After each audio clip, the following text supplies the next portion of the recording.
All right, let's find out what's going on in this song. We're in C, right? It is in C. This melody is so iconic, and if you guys become patrons and you want to sight read it, I do think we should have it written down, okay?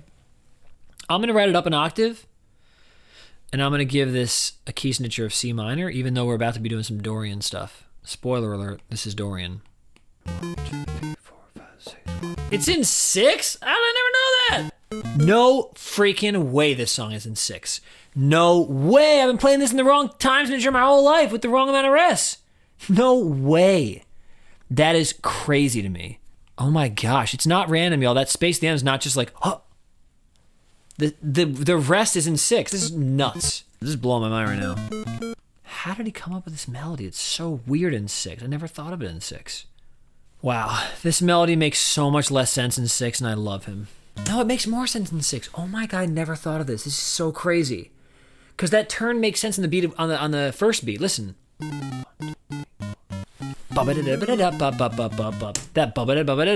happens on beat 1. How are you going to write the second song of a video game in 6/4? You're just like, I know what I'm doing. Koji Kondo just goes, I got this. Hold my beer. 1, 2, yeah, there's a rest. Oh man, this is crazy, dude. How do you write this crap? Although I will say a lot of like funk music is written and it seems so challenging, but it's not that hard. Like playing funk music is really easy, but when you write it down, you're like, what? That's what it is? This is craziness. There are 2 reasons I know that's an A flat. Real quick, ear training hack. This that's a tritone, but also and that's my 5. Half step down to 5, 1, half step above G, which is my 5. So I have 2 points of reference to make sure I charted this correctly. And I feel so confident that I'm not even going to pick up my guitar. Because we're in C. Dun, dun.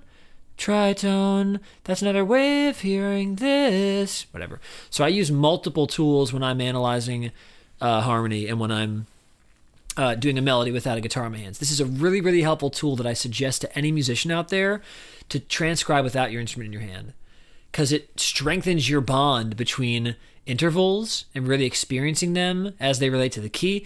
I'm sorry. And then major third, and then half step. You start to strengthen that, and then when you're playing, you know which intervals you want to use to create a feeling like Super Mario Brothers Underworld theme. You know how to do it, you know? So I highly, highly recommend transcribing without an instrument. And then also transcribe with an instrument. Do it either way you want. Okay.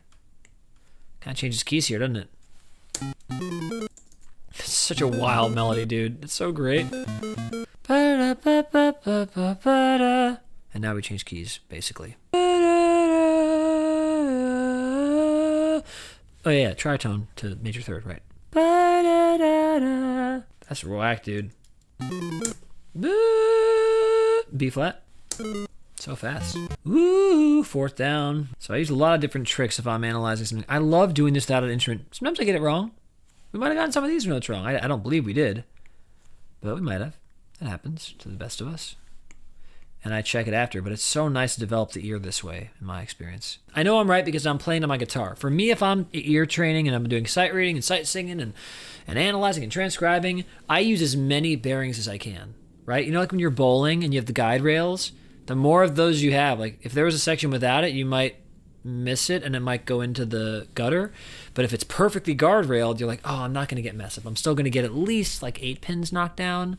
If there are no guardrails, oh, good luck to you. So those guardrails are bearings, is what I'm calling them.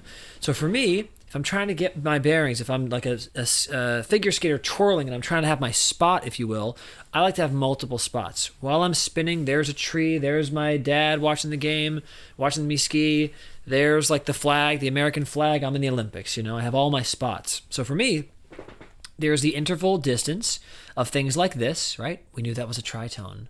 We knew this was a half step. We knew this was the 5 of this key. So we're like, pretty sure that's an A flat, right? Well, this right now, I'm going to play it on my guitar. And so I'm saying, I'm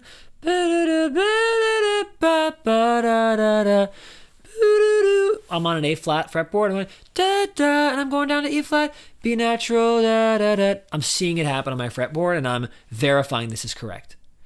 So I'll transcribe first based on interval distance. You heard me sing a fourth here. I'm like, that's a fourth. This is obviously chromatic, and I know it ends on A flat, so let's reverse engineer it to make sure it starts on B, which was my initial hunch, and yes, it was correct, because this is a major third interval. C flat to E flat. It's B natural. Give me a break here. It's technically like a diminished fourth interval, but just don't do that to me. So let's get the rhythm. Great. Beautiful. And then we have a 6/8, 6/4 bar of rest. Man, that's crazy, dude. Okay, so what's happening in this song? Well, a couple things. We have the return of chromaticism, but in a very different way. We have the Dorian mode being explored. I dare say, hear me out, jazzy question mark, cuz 2, 5. We have triplets, folks. Let's analyze what chords those would be. C indeterminate. I'll be like, dominant, minor 7, no third. There's no third that's telling us what the quality is. So we get to decide. So this could be dominant, could be minor 7. I'd be like C dominant 7, omit third, or C minor 7, omit third, or C Dorian vibe. But is it Dorian or is it not Mixolydian? We don't really know. Is it? So that's part of the fun of this. Once we get this chord, we know this is F7. Well, actually, we don't know that. Because it could be. I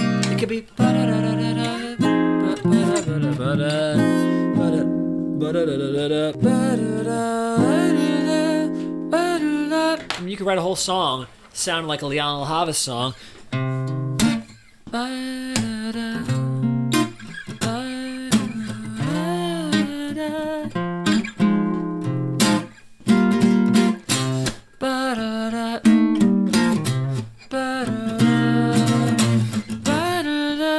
Could be that. I don't think it is that. It could be.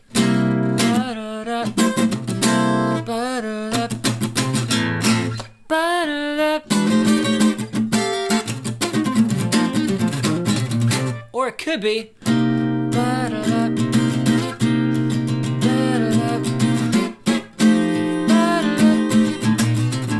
If we do it that way, I hear a bunch of white dudes living up in the Bay Area playing their saxophones being like, we're a Super Mario Brothers cover band. That's how they'd interpret it. I can guarantee that.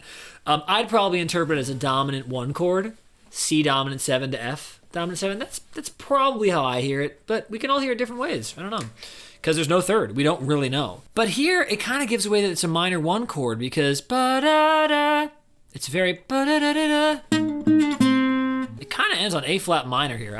Let's be real with each other. It kind of does. A flat minor? It's all this chromatic stuff, but like if I were to play chords under this,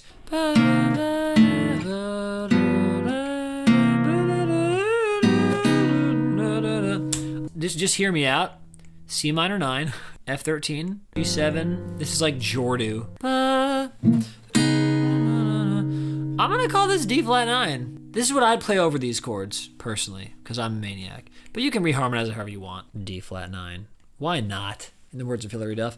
So we got a pretty clear idea on this song. So what we have going on here in the music theory of Super Mario Brothers Underworld theme is we have a few things. We have a lot of chromaticism, which makes things feel unsettled. You know, because we have no harmony too, so we're just like following whatever that thread is. We're underground. It's probably damp in there. I mean, 8-bit video games you couldn't quite tell, but it's like there's something damp going on there. It's like a cave. It's black background. It ain't no more blue sky background. So the chromaticism kind of helps to get that unsettled feeling. Oh, this is not good. Things are not good. They were good a little bit when we had secondary dominance and diatonic harmonies and a lot of fun going on and some freaking reggaeton island music. Right now, a lot of chromaticism in a dark way with no harmony to go around for it to swim through. Dorian mode, I wrote that. I'm not so sure about that, but it kind of is a 2-5. Let's go to that point. Is it jazzy? Well, a little bit. Because this is like C to F7, right? Because you have E flat, okay? So it's like, well, that definitely has to be F7. I don't know, there's an A natural, you know why? Or an A flat in this chord, you know why? Because here we had an A natural. So I'm like, for sure my ear's hearing A natural over this. So this is for sure, in my opinion, F7, okay? So that means this is probably kind of a C minor vibe, maybe? Could be C dominant 7. We don't really know. There's no E. But so either way, it's like a 2-5. It's either a C7 to F7, kind of like, ooh, 2-5, secondary dominant E. Or it could be a blues 1 to 4, but whatever. Or it's a minor 2 chord to a 5. That's for sure kind of jazzy. And then what's jazzier than a bunch of random groups in 3s? Give me them triplets, baby. Da da da da da da da da. So there's triplets at the end. I jokingly harmonized it. There's no harmony that we know of.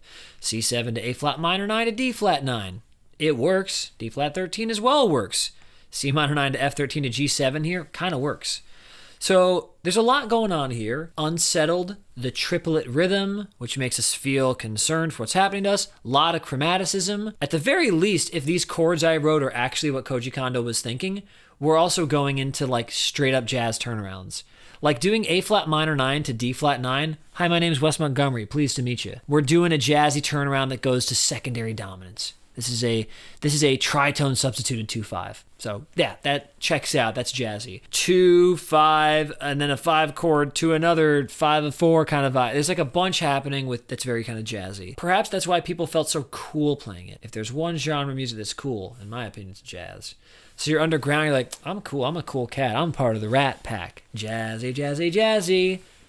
That's what I'm hearing with this song. By the way, this isn't the first time I've heard this song. Back in the day, it was probably 2005 or 6. I had just gotten off the road with an artist named Jesse McCartney. And I came into town, and my friend Tommy King, who I have a film scoring partnership with, he said, dude, come on down to Guys, man. Beverly Hills, old venue, since long gone. Come on down, man. We're doing this jazz night.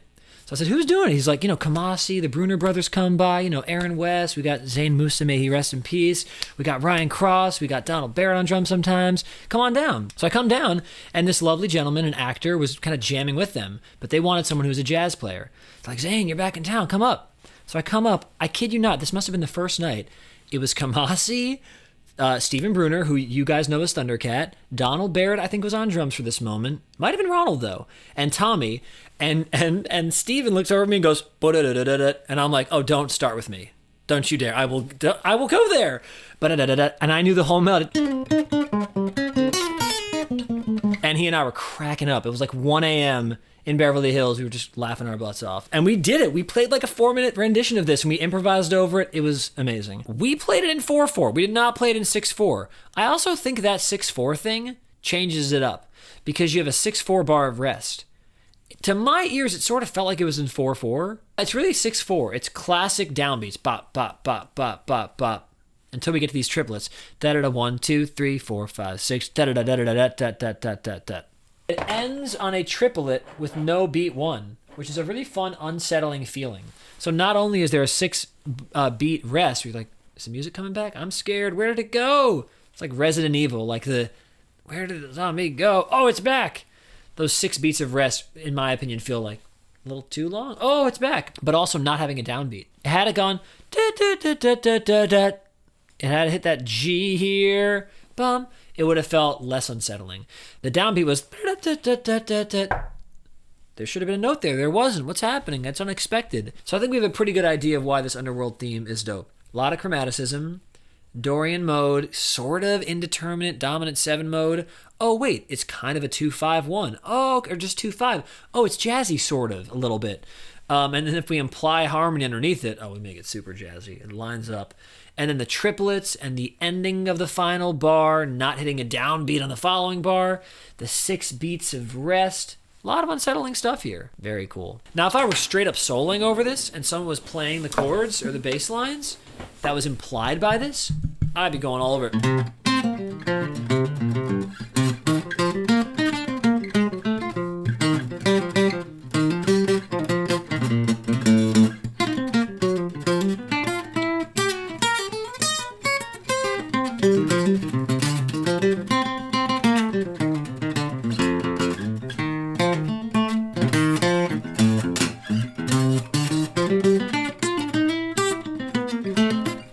So I'd be following that harmony.